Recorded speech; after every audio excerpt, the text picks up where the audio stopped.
Prodaju mi dedovinu.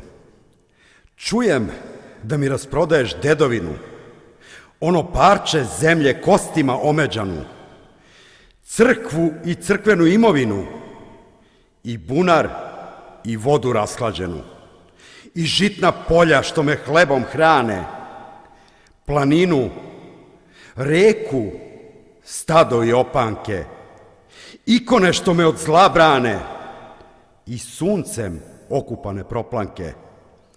Čujem da mi prodaješ svetinje, Metohijska brda i Kosovsku ravnicu, Pečki tron, Zaočište, Dečane, Lješevišku, Arhangele, Gračanicu.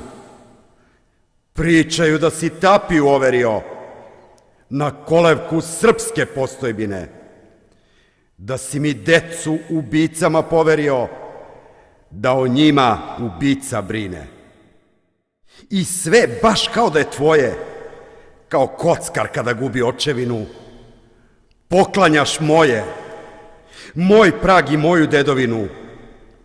Kažu imaš plan, da planove u belom svetu krojiš. Čujem da mi prodaješ Gazimestan, da se Lazareve kletve ne bojiš.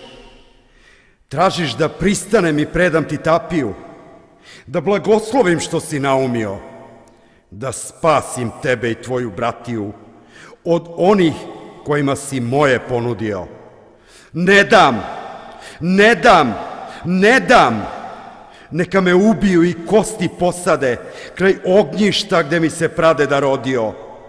Oni kojima prodaješ moje livade i oni sa kojima si prodaju vodio. Neka zna srpstvo da je srpskinja rodila plod koji prodade srpski rod.